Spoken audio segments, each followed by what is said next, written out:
Last time on The Ables, we watched our main character go full supervillain as he participated in yet another super sim, and when left in charge of his team, he lit an entire parking lot on fire and got at least 3 people seriously injured. Oh, here we are back again. If you recall in the last chapter, our heroes were just the worst.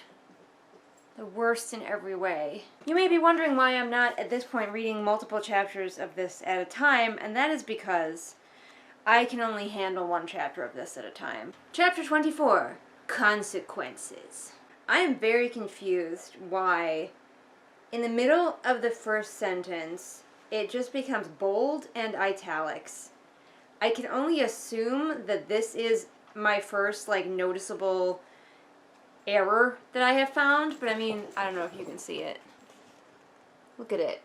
Right in the middle of that first sentence, it's just Donnie, Chad, and then all of a sudden bold and in italics, and both adults were taken to Freepoint Hospital where most, no longer in italics, of them would stay for a month or more. Like, what? Chad got run over so hard, both his lungs collapsed, and he's on a breathing machine. Holy shit. Chad has been punished disproportionate to his crime. Yes, he should not have beat up a blind kid for no reason, but he went to, a conversion camp for superheroes, and there he lost an arm, and when he returned he had to apologize to the kid he beat up, tried to become that kid's friend, and then got pummeled into the ground so hard both his lungs collapsed. Fucking Chad does not deserve this. Justice for Chad, okay? And poor Donnie had to go into a 12-hour surgery. Like, how bad did the author of this book want to get some of these characters out of the way? Real bad, apparently. Now see, here's of course, the school has talked about it, and they're like, you're right, disabled kids are too much of a danger, and they shouldn't be allowed to participate in the Super Sim, but it had nothing to do with the fact that these kids were disabled, and everything to do with the fact that these kids are the worst. It's almost like 12-year-olds with superpowers maybe shouldn't do superhero LARPing. It's just like, his first call was to start lighting cars on fire. What the fuck?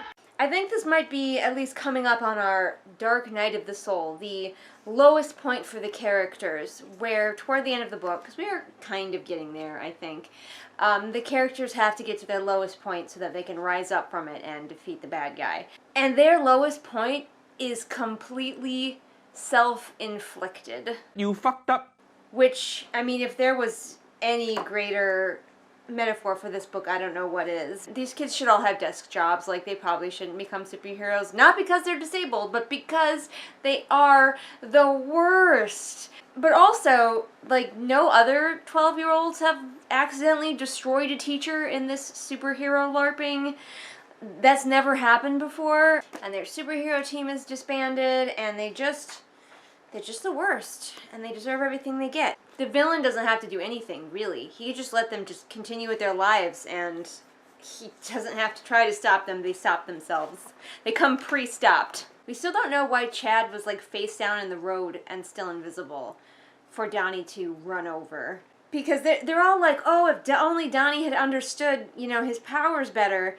But nobody who was a speedster would have known that there was an invisible guy to trip over in the middle of the street. It doesn't matter that he has Down syndrome. How would anyone have known that? Okay, yep, those weren't prop cars.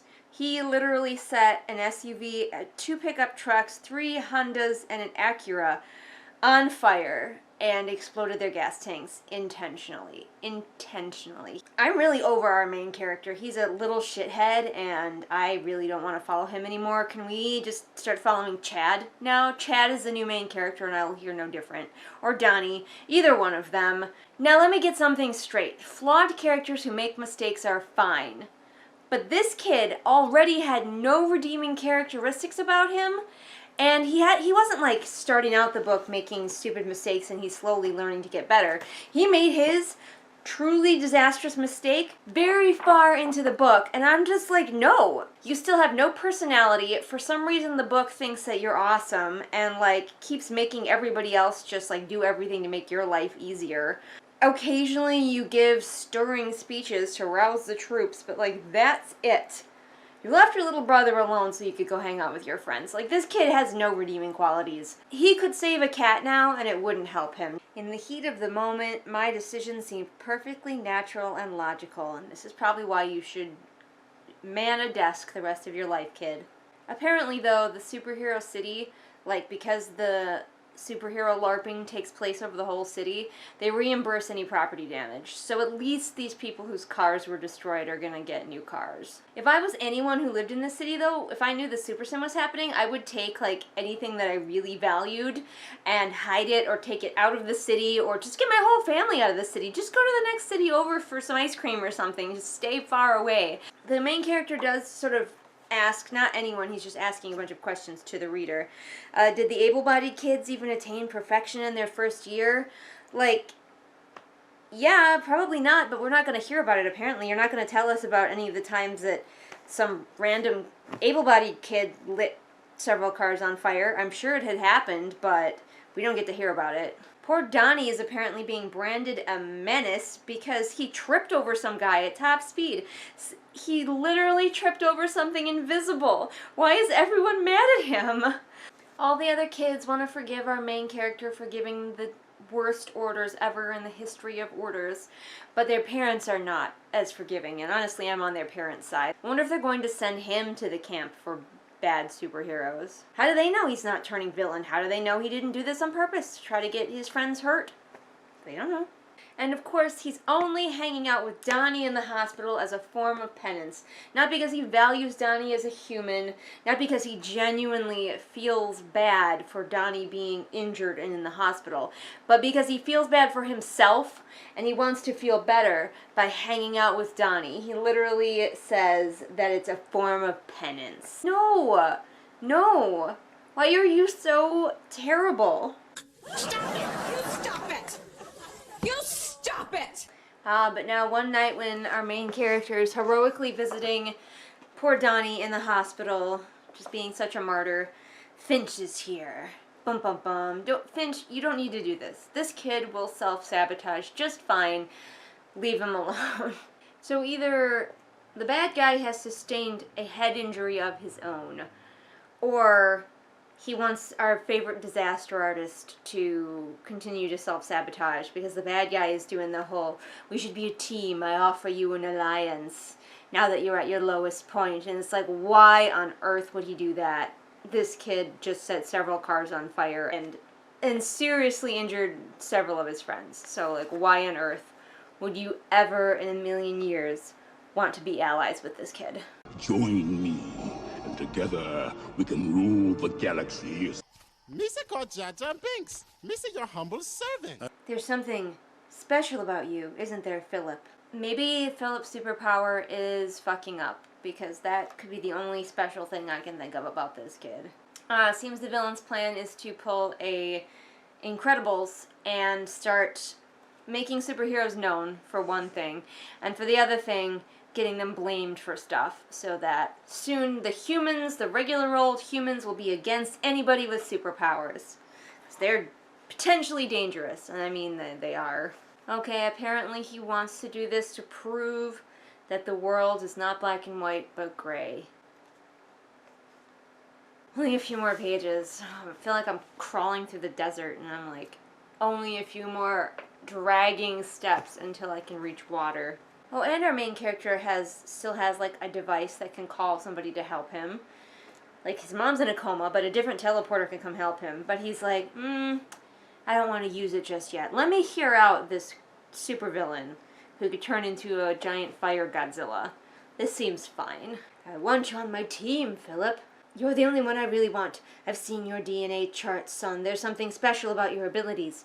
You know this. Surely you've felt this. What is this bullshit? Stop it, book. Just, no. Bad book. Stop it. I can say that about a kid because he's fictional, okay? I would never say this about a real life kid. But the way this kid is written, he has no redeeming qualities and he is an utter failure. But usually when a character is a chosen one and it gets revealed so late in a story, they have some hint of it earlier, some inclination that maybe this character could be the one who does all, but we have seen none of that. So this has not been foreshadowed. Either the villain is wrong, or this is poorly written, probably that one, or the main character isn't the one who does all, he just carries the genes that could make one of his children the superhero. Personally, I think that last one would be pretty interesting and original, but I don't think it's going to go there. I'm so bored. I keep rereading the same paragraph over and over again because that's how bad this is. I simply couldn't find the words to explain how wrong it seemed he was about me. Me either, kid. Okay, so the villain believes that our main character will come into his power once he has suffered great loss, and therefore the villain is going to kill the mom. The fact that she's in a coma really has nothing to do with it. Like, this villain, we have seen him be very powerful. I could completely believe that he would kill the mom, even if she wasn't conveniently in a coma that he had caused. I would never join your pathetic evil henchman society, I blurted out. All you've done is mess with me over and over again. Why would I join you? He's messed with you one time. The rest of the time, you've come to him and messed up his day. So the kid finally decides to hit his emergency button, at which time a teleporter does not appear immediately. Instead, the bad guy has a chance to be like, well, now your mom's totally dead, before he poofs away. Then the teleporter shows up, and it's like, great. Oh man, and he teleported in, 25 yards away, just in case the supervillain was doing very big supervillainy things. So this teleporter is next to useless. Of course he was going to outsmart me. Of course I was going to lose. Truer words were never spoken, kid. This kid could not think his way out of a paper bag. Oh, I found another formatting error. This chapter is full of them. I guess this chapter wasn't very carefully vetted. The Ables Part 4 Spring was actually supposed to go on the top of this page, so that's also unfortunate. You were doing really well, book. At least you had that to recommend you, that you were mostly free of typographical errors or whatever, but not anymore. Maybe it's the main character's fault. Maybe he's... now that's a thing. The main character is such a failure that he's affecting the book itself at this point, putting in errors by his mere presence. That I can believe. The next chapter is called Rebels, and I imagine we're supposed to believe that this kid is going to form his little rebel alliance and fight back, but nothing can redeem this main character for me at this point, so I don't know what I expected from a YouTuber's book, but expected a little bit more than this. This guy studies stories for a living. He picks apart cliche after cliche. He must understand the structure of a good story by now, and yet clearly he does not know how to implement it. Now possibly it's because this is his first book, and even if you know how to implement something academically, you don't necessarily know how to make it work for you on the page. This is why we practice, and authors are always practicing. We're always writing the next thing. We're always getting better, because that's just not something that people are really naturally good at doing and can just pick up right away, because writing is a skill. You do need to practice it. So I will say to you, Jeremy Scott, you need a lot of practice. I'm not saying you could never be good. You could definitely be good. I don't see a lot of raw talent here either, unfortunately, so you are starting from a bit of a square one, but you could get there if you put in the effort and the work. Will you? Probably not, because you can just churn out a book on your CinemaSins name and people will buy it. I'm sorry, it's just a true fact. This has been True Facts with Julian. I'll see you for the next chapter. Hello and welcome to Julian's Couch of Madness. I just painted my nails, aren't they pretty? Tonight we are looking at Chapter 25, Rebels. As you recall, I have decided that I really don't like the main character of this book, and we are no longer speaking. Well, my days of not taking you seriously are certainly coming to a middle. The main character is, of course, blaming himself for the death of his mother, because he pissed off the bad guy, but I am blaming the author of this book for fridging a female character. As usual, we're just kind of getting a list of things that he did while he was mourning his mom. Some of it very repetitive. Why on earth would you ever want to just know what the character is going through by experiencing it with him? That doesn't sound fun at all. He's told us 3 separate times in these 2 pages that he was off school for 5 weeks. They're still talking about the 3rd Super Sim. Apparently there are 3. And seriously, why are they having these? The real question is, I understand why the main character's team is disallowed, but there must have been teams with the other disabled students on them, right? Or do they just have no interest in participating? And are they also being punished? Like, I think they probably are. All disabled students are once again disqualified from playing in the games. What if they were doing perfectly fine and safely over on some other team? The good news is, everybody has completely forgiven our main character for his stupidity because his mom died, so that's nice. Sarcasm? You think? Conveniently, Chad, who is now back in school as well, has plot amnesia and doesn't remember why he was laying unconscious in the middle of the street, or at least he claims he doesn't. And people have petitioned to make it so Donnie, when he recovers, cannot come back to the school because he's too dangerous. Because he did something that any speedster could do. Trip over something invisible. So the main character is being treated special because his mom died. He realizes that he's being very selfish about it. His teachers are giving him a free pass with his schoolwork. They're just like skating him through, essentially. He doesn't even have to do any schoolwork. And his friends are all being very nice to him and doing things for him. And I'm like, okay, well, he's realizing he's selfish, but he seems to have failed to realize that before, his friends were already bending over backwards for him all the time. They were literally using their own superpowers to cater to what he wanted and make life easier for him. Don't worry though, he's getting told off by Mrs. Crouch, that tell-it-like-it-is teacher lady, and I think he's just going to be over his selfishness in a matter of a few pages, so I think it'll be fine. I mean, the selfishness that he acknowledges, he'll probably still be a jerk. She's totally doing this with the whole Rafiki thing. I can practically hear this in Rafiki's voice. There are only 2 kinds of people in this world, Mr. Salinger. People who rise above that suffering and people who let it define them. Like, can't you just hear that as like a Rafiki thing? But the way I see it, you can either run from it or learn from it. So the Super Sim goes on, and of course our characters aren't invited. They set up their own little game of Capture the Flag, which we don't really see, we're just told about it. So they just decide to teleport off to Central Park. Because why not? They're bored, they're not allowed to participate in the Super Sim, they decide they're just going to teleport to Central Park. Because remember, our main character was from New York. Now, if you'll recall, I think Central Park was where that other superhero got, like, outed and in the news and everything, big time. So I feel like perhaps this was another bad decision on the part of our main character. But whatever, we'll see. We'll see if that is actually true. Oh no, they've not only gone to Central Park, I thought they were just going to hang out, but they have decided to go to Central Park to fight crime. Our main character is just topping himself over and over again with the worst decisions in the world. The last time they tried to fight pretend crime was such a disaster that multiple people were put in the hospital. But now they're going to fight real crime? There's a lot of terrifying implications in what's going on now. The way that our main character thinks is kind of horrifying, and I think he's well on his way to becoming a supervillain. They hear a purse snatcher, of course, the pettiest of petty crimes. Somebody's getting their purse snatched, and he's just thinking about it as they hide in the bushes waiting to catch the purse snatcher. I'm not sure if I was being cocky or had simply lost enough innocence over the previous several months to no longer care. What could a purse snatcher do to compete with that? Besides, we were a bunch of superheroes. This man was just a human being.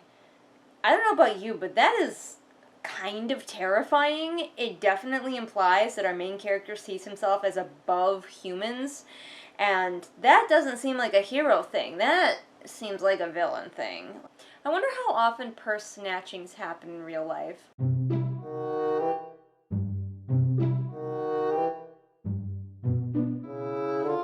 At least our main character is remembering that he has superpowers in this case.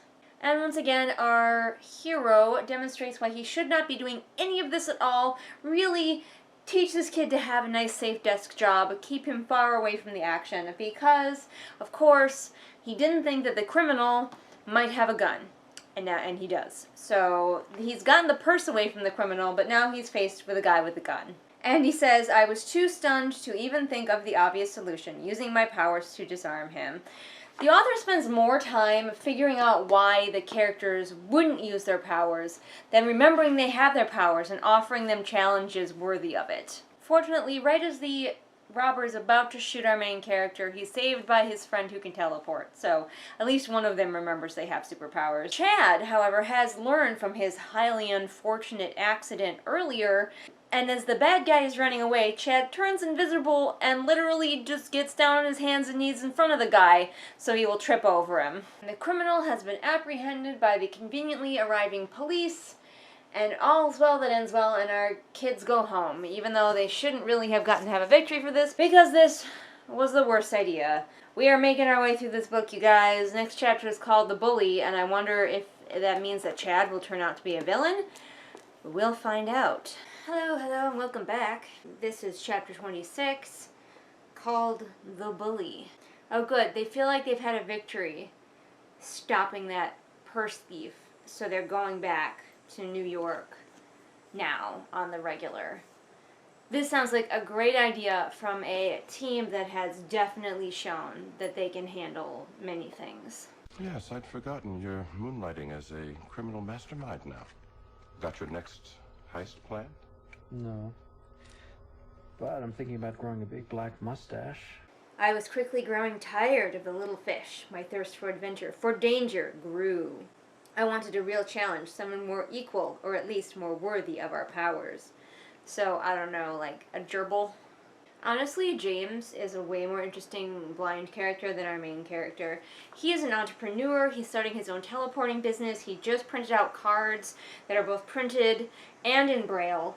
He is on it. And meanwhile, we are following a power-hungry maniac who does nothing but endanger his friends. I was reading some reviews of this book today on my lunch break, because I could, and I went for like spoiler-free reviews, but all of them said that the characters were paper thin in this, which I completely agree with, but many of them were like, I don't think Jeremy Scott even likes his own characters. And I can agree, because when you like your characters, when you love your characters, you work so much harder on them and make them feel like real people, and I definitely don't think Jeremy Scott has any interest in that. One big thing you'll notice, and a way that you can tell that these characters are so shallow and uncared about, is the mom dies, and we just hear about all the ways that the characters are mourning, like, I stayed home a lot more, I slacked on my schoolwork, I did this, I did that, but you never feel it. Not even close to feeling anything about the mom's death along with the characters. That is a goal as an author, is to make your readers feel shit. I actually have a video about it, like how to make your readers have the feels. It's older, but I think it still stands up, so if you want to go check it out. Oh, apparently Chad is with them. I didn't even know he was with the group, but he is, and they pass one of Chad's ex-bully friends who taunts him. So how does our main character's sight work when they're just walking down the street as a group of friends? Does the kid who is his eyes have to be staring at a screen the entire time as he's wheeling his chair along? He must run into so much shit. Or is he just, doing the old way where he'd like transmit images, in which case, like how... I don't understand how our main character can see so well with these two different ways of transmitting images to him. Oh no, now these other bullies are going to pick on our main characters. Did they learn nothing from what happened to Chad? He got fucking shipped off and came back with only one arm. So one of the bullies has like Cyclops I-beam abilities, and even though he's not wearing a visor like Cyclops wears, he still like presses his temple to use his I-beam abilities. But Cyclops does that for the visor. Why are you doing it? So we now know why this bully appeared out of nowhere to attack them, and he was going after Chad, and he was gonna laser Chad real good, but then our main character all of a sudden, like, just used his telekinetic powers to pick up the bad guy and throw him against a wall. So our hero is definitely coming into his powers more and more. Sometimes this writing, I haven't been mentioning it too much because you guys already know, but Chad looked up from the ground at me, his face suggesting shock or surprise. suggesting it. All of his friends are like shocked that he would be so violent when he lit several cars on fire. I really am dubious. He's saying that poor Donnie is like a pariah. Everyone blames him for the accident. The whole town is like, ban superheroes with Down syndrome, get him out of here, he's a danger to himself and others, and he's like, has to stay at home all the time as he's recovering and everything. And I am so dubious. I mean, certainly there would be some people like that, there always are, but our main character was the one who lit all the cars on fire, who told Donnie to run there as fast as he could, and there was no way, there's no way that Donnie could have known that he was going to trip over someone invisible. So, maybe our main character didn't tell the town the whole story, I don't know, but it just strikes me as unbelievable. Now, our main character did bring Donnie some breadsticks, some of his favorite breadsticks from the pizza place, and hung out with him for a little while. So, one good thing. I mean, it comes from guilt, but whatever, I'll take it. At least somebody's visiting Donnie. That's the end of that chapter. The next one is the final Super Sim, because this town never learns. They're going to keep doing this stupid superhero LARPing until everyone is dead. Honestly, I think the Super Sims were a bad idea to hang so much of this plot on. It was intriguing at first for a one-off, but having multiple of them, it really derails any momentum that this plot is trying to have, this main plot is trying to have. Oh, Adam is here and he's brought me an Avi. Oh no! It's an Avi! Avi is here. The best part of any video is an Avi. Look at that. Look at that cutie patootie. Yes, you're a cutie patootie. Yes, you are. Yes, you are. Oh, you want to leave me already? You always want to leave me. I don't understand. I do understand. That's how ferrets be. Have you brought me the next sacrifice? I have. Yes, this is the Marshmallow Boy. Behold him in all his glory. Oh boy, you're such a goober. Alright guys, we'll see you next time for the next chapter. Stop. Patron time. Patrick, Anne Sophie, Callison, Ray, Artemis, Shelby, Zaire, Jesper, Irene, Scribbling Cat, Savvy, Jenny, Amanda, Lisa, and Lennox.